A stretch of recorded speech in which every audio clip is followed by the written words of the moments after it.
Welcome all, dear devotees, to this Ekadashi special, where we're exploring and going deeply into the qualities of a pure devotee, the 26 qualities of a pure devotee, as exemplified in the life of Srila Prabhupada.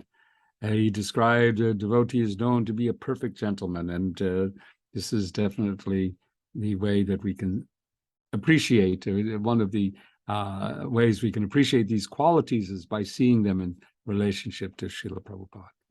So today I'm joined again by His Grace Siddhanta Prabhu, my good friend, the compiler of Prabhupada's memories, and that's how we're going to explore this. So, and now we are going to also do two, like we did last Ekadashi. Let's see, 21 and 22, is that right? Correct. 21 is he is very grave, and 22 is he is silent.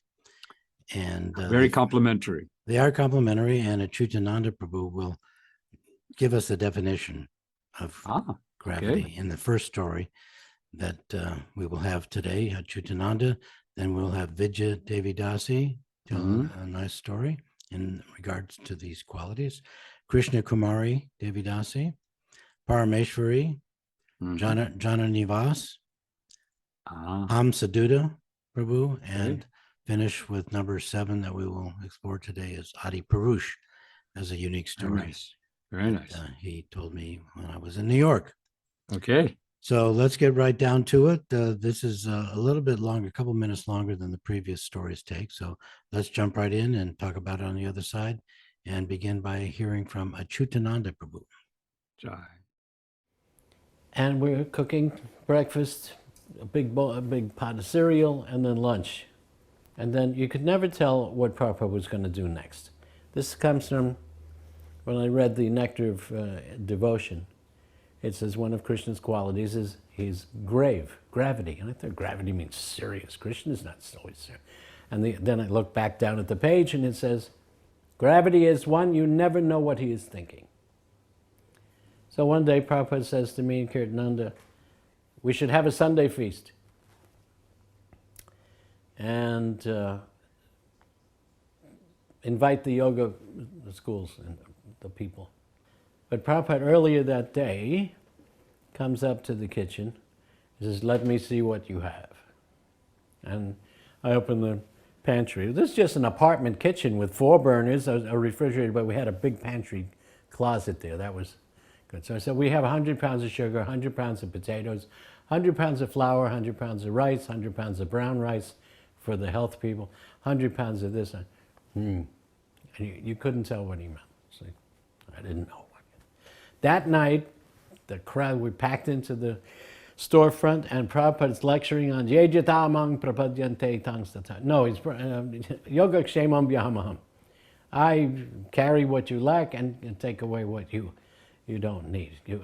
And then he said to me, in our kitchen we have 100-pound rice, 100-pound sugar, 100-pound potato, 100-pound, everything, 100 pounds.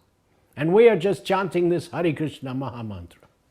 You karmis, you're working so hard in your office job. Do you have 100-pound sugar? You don't have 100-pound anything, he said. Then me and Kirtananda looked at each other. That's why he came up to inspect the kitchen. Wonderful. Such a definition of gravity. Yeah. You don't know what he's thinking. Yes. His inner world is so solid. Right. Now, in that same vein, Vijaya Devidasi tells us a story where Prabhupada looked at her but didn't say anything. So let's get the full story from Vijaya Devidasi. And they used to bring Prabhupada in to give these silent darshans, when he was sick, in his last days. And during that time, I felt he was training us for being able to communicate with him after he left the planet, because he would just come and they would place him under the tamal tree, and then the little Gurukula boy would play his cartels and they would dance for him, and one boy would just do the kirtan for Prabhupada. So we were always, of course, fighting to sit in the seats right in front of Srila Prabhupada when they would bring him in, and they would take him in front of Gaur Nitai and then Krishna Balaram and then Radha Shyamsundar, and then bring his rocking chair down in front of the tamal tree. And then we would all sort of vie for a place to sit in front of Prabhupada and just sit there. And then this little kirtan would go on, and the 2 or 3 Gurukula boys would dance for Prabhupada, and he would at most nod his head. And so it was one of those days, and usually I was sort of in the back because I was one of the newest devotees, and so I always felt I didn't really have a right to push forward too much. But one day I was right in front of him, and I was going to get a seat right in front of Srila Prabhupada. I couldn't believe how lucky I was. And it was sort of like everybody sort of pushing and shoving to get a place, And so we went to sit down, and there was a little girl here who was a daughter of one of the devotees, and she was actually retarded. And later she left her body here and took an overdose. She took malaria medicine that was laying around her parents' room, and she left her body. And but she was there, and she was somehow going to sit down in the same seat where I was sitting, or we were all sitting. And the girl next to me, the devotee next to me, took the little girl and sort of pushed her out of the way.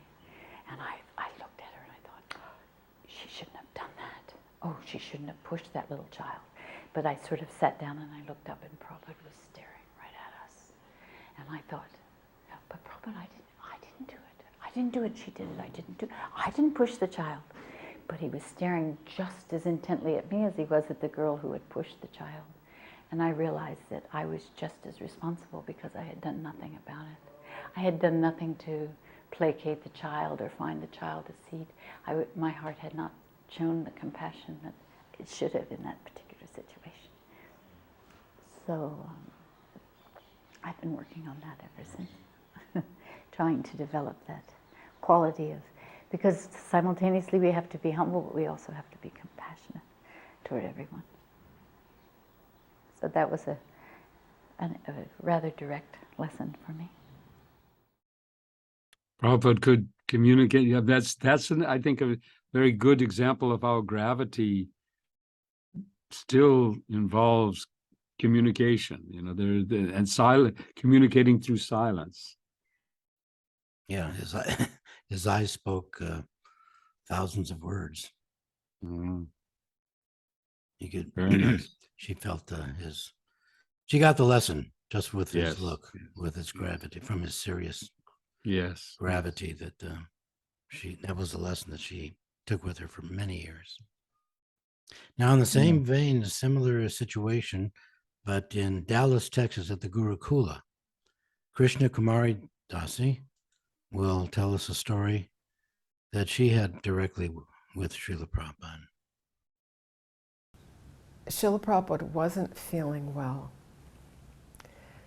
and he actually had to be helped up onto the Vyasasana. He still came to give the class, and he needed a cup to spit the mucus in. So they brought him a paper cup. So he had one paper cup with water in it to rinse his mouth and a cup to spit the mucus in. And after the class, they had to actually help him off the Vyasasana. When he came out, they had to hold him while Shuddhakirti put his shoes on. But yet, as he came along the hallway, he looked in a classroom and wanted to go in. Now, during that class, I had all these little kids, and one of them had started crying. So I had taken her out and put her in my classroom, and she had just cried herself to sleep behind the door. So when Prabhupada opened that door to go in the classroom, it bumped into this child who immediately woke up and started crying all over again and backs up. But then as soon as Prabhupada enters and this child sees Prabhupada, she stops crying immediately, falls down, pays obeisances, and starts like this to Prabhupada. And I'm not sure why he had decided to go into the room or whether he sensed she was there or whatever, but his intention was completely focused on her. And he reached out and touched her head gently. And then his eyes moved over to me, and his glance pierced me with this message, you know, you've got to treat these children nicely, gently, kindly. I mean, like I'd been told to be, we were supposed to be real strict until they're 16, right? But this look of Prabhupada was like admonishing me to the core. And from that day on, I changed completely and realized, you know, these are the future of our movement. They have to have positive impressions to go on with. And I became loving because I saw Prabhupada's love. I was just thinking that, you know, another sense of gravity is just to feel the import and the meaning in every moment, really, when it comes to you know, the life of Krishna consciousness and teaching his disciples. Every moment, everything was important. And again, no words were needed. No words in this case. Silence. Yeah. Being able to, knowing, you know, how to use, because silence is the quality of a devotee being silent means that they have the ability to use silence to serve Krishna. And not, of course, for us, it's also to aspire to be silent in the sense of not speaking things that don't need to be spoken about. For japa, yeah. Yes. He gave that lesson that she took, and a very important lesson to, we must teach children and each other through love. Yes, very important. Now let's listen to Parameshwari Prabhu, but I'm not sure that we have heard from him before, but this interview I took up in Oregon, and he will tell us another story about Prabhupada's gravity, meaning we don't know what he's thinking. Somewhere in, I don't know when it occurred, but I was with Srila Prabhupada in Delhi. And fortunately, I was good friends with Shruti Kirti, so he was always allowing me to get a little close to Srila Prabhupada. And like that same mood that I had had in Dallas, I was always trying to figure out some way to be in a space. So somehow or another, I was helping Shruti Kirti, backing him up, serving Srila Prabhupada, doing some of the errands and running. And then everyone left, and Shruti Kirti said, gave me the bell. You know, so I was the one who, if Prabhupada rang the bell, that I had to go see what he wanted. And I was certainly hoping he wouldn't ring the bell for some reason. It was too intimate or too much responsibility. But anyhow, Prabhupada did ring the bell, and I came and offered my obeisances. And he's standing in a room next to his room, and he's looking at the wall, and there's really nothing on the wall. But he's asking me about the painting, and asking me, what do I think about the painting? Should the painting be here? And I couldn't figure out whether he was asking me if the room should be painted, what color the paint should be, or should we put some painting on the wall? And I kept, whatever you think, Srila Prabhupada. You know, I was trying to get out of thinking about it, like just throw it back at Prabhupada, whatever you say, Srila Prabhupada. He goes, no, not whatever I say. What do you think? What do you think? What do you want to do for Krishna? And it was a very instructive moment, you know, and I don't even know what I said at that point, because I still didn't know what he was talking about, so it was incredibly awkward. But but I didn't forget that part of it, you know, that he was very keen on having us not just following rules and regulations, but was keen on having us think for ourselves and finding out how we could serve Krishna. And that Krishna was in our hands also, and he had given him to us, and now we were to use the best of our intelligence how to serve him. Yes, that's your gravity as the not, you know, what's going on inside is not always evident. Yeah, but I like his interpretation.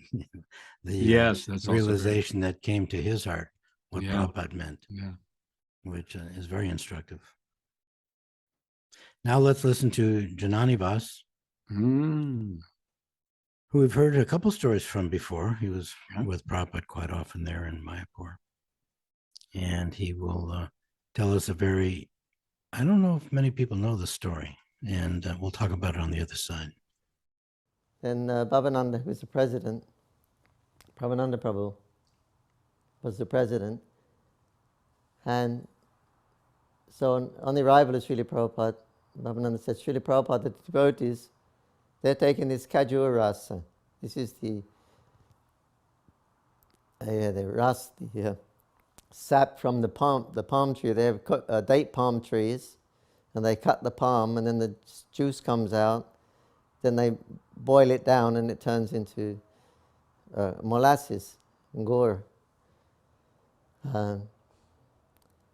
But you can also drink it when as juice. They make it hot and they drink it as juice. But if it's left too long, especially after sunrise, it starts to ferment and becomes alcoholic. So Bhavananda was complaining to Prabhupada. They're taking this Kajuras, which is very strong, Srila Prabhupada, just like whiskey, and the devotees are drinking it. Well, Prabhupada said, oh, really? So he didn't say anything more at the time. So then, the next morning we were with darshan with Prabhupada, and one devotee named Dvijahari Das. He was a Marine, kind of a tough guy. And he said, Srila Prabhupada, he said, sometimes me and the boys, we take a japa walk down the road and we go where they're making this kajuras and we take a few. It was really funny the way he said it. It was like, me and the boys, we go down the bar and we knock a few back. I was laughing the way he was explaining to Prabhupada. And Prabhupada was cheering and he's going, oh, really, really? And he asked Prabhupada, it's really, really good. So now Prabhupada had to make a decision. He heard the management side of it, how he was trying to stop.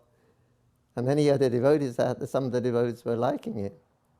So Prabhupada had to make a decision. So the next morning we went in there for darshan with Prabhupada. And then Shruti Kirti Prabhu came in with a glass of Kajuras. And he said, Srila Prabhupada, would you like some Kajuras? Prabhupada, he looked at it and Prabhupada knew what it was. He's a Bengali. Everyone knows in Bengal, Kajura. It's quite nice. Nice.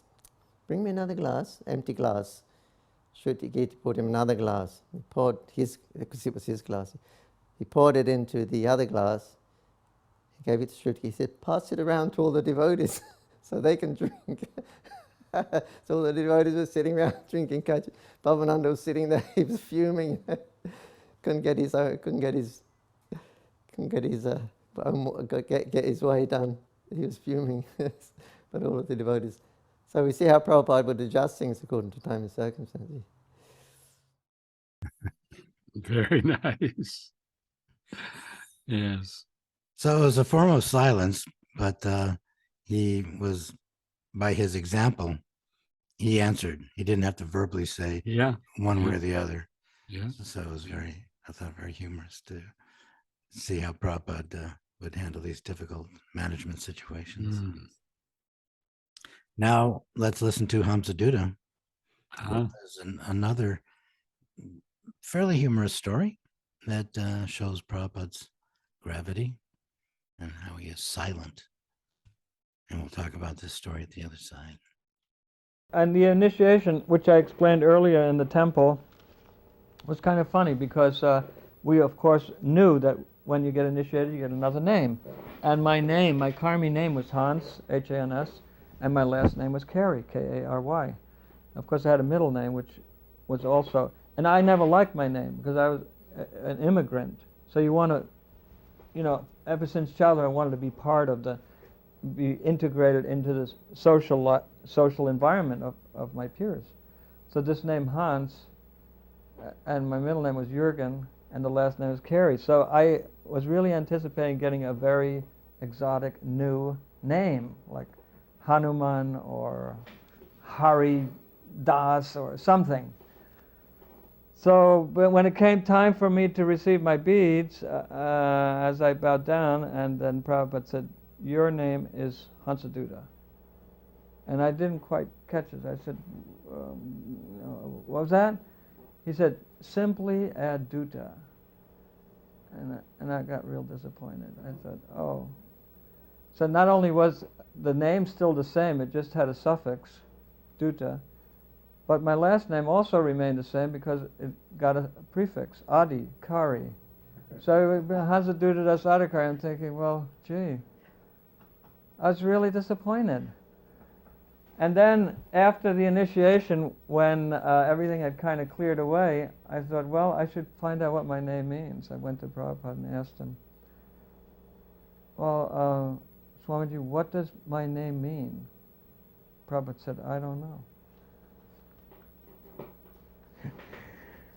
And so I was really bewildered. I went away, but it was nagging me that I really wanted to know what this name meant, so I came back again.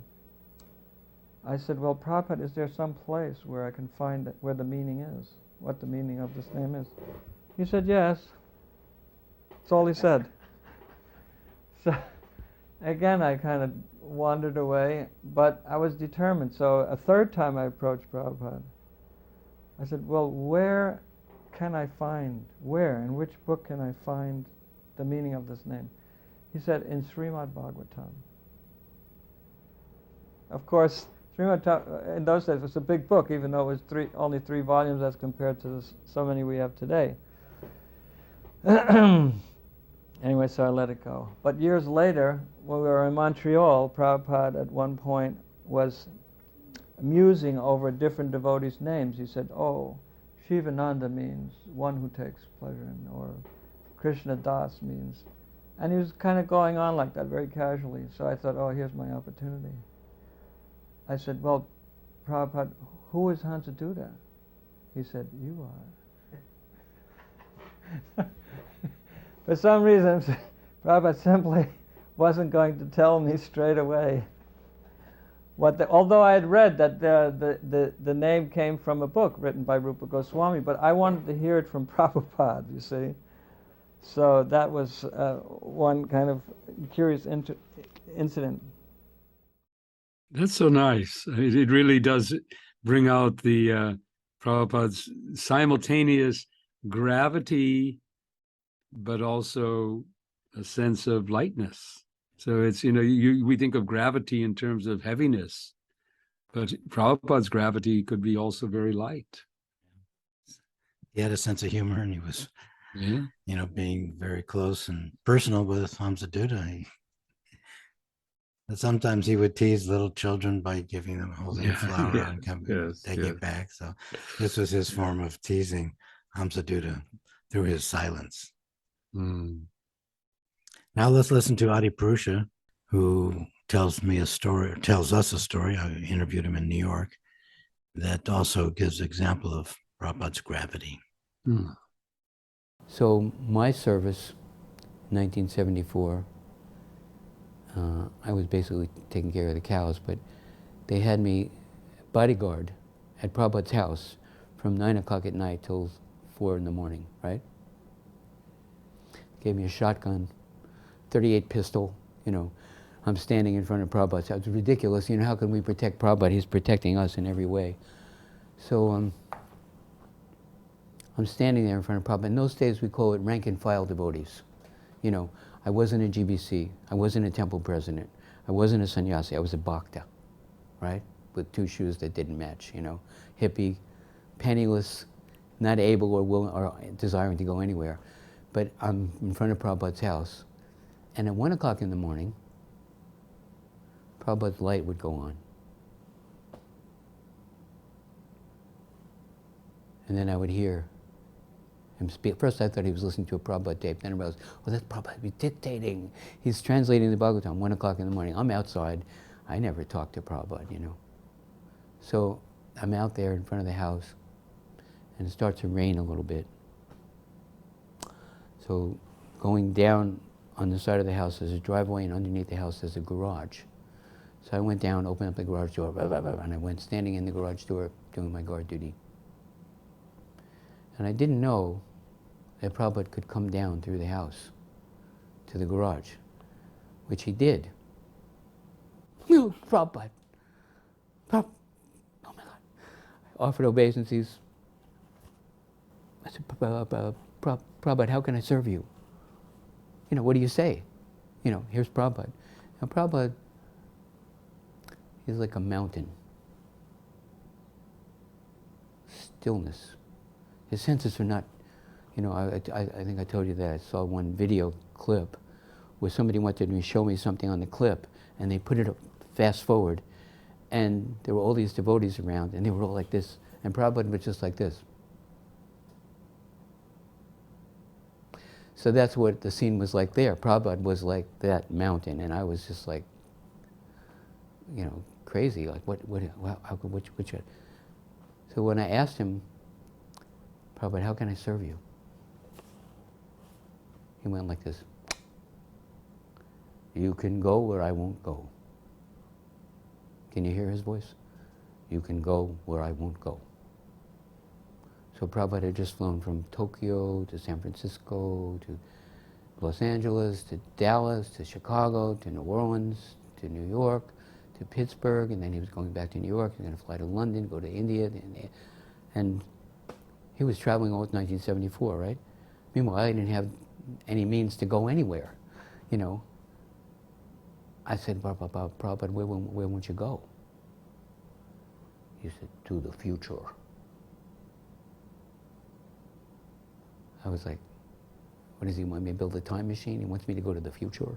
How do you get to the future, you know? And then he said, and how you treat the people there, you show them how Krishna loves them. And I just went like this. I couldn't process what he just told me to do. Of course, it's an instruction for all of us. It's an instruction, go where I won't go, and how you treat the people there, show them how Krishna loves them. And while my eyes were closed, he left. He went back upstairs. When I opened my eyes, he was gone. That was it. He just laid that on me and split. You know, that's 47, 48 years ago. Okay. Such deepness. I guess that seems to me when we think of gravity, you also think about deepness. Mm-hmm. Such deep, deep understanding. With few words. With very few words. Right. Nice. So that's our compilation for today, Ekadashi qualities. Wonderful. The next Ekadashi will be quality number 23. And where a Vaishnava, perfect gentleman, is merciful. Mercy. And we got, you know, I have thousands of stories that will give that example. But we'll try yes. try to select some that we haven't heard before and fill up our half hour with new stories about Great. his being merciful. Wonderful. Anyway, thank you listening. so much. Thank you. Thank you, everyone out there in the video world or wherever you are, for listening in. We hope you're having a wonderful Ekadashi, and we look forward to seeing you the next time. Hare Krishna. Jai Srila Prabhupada.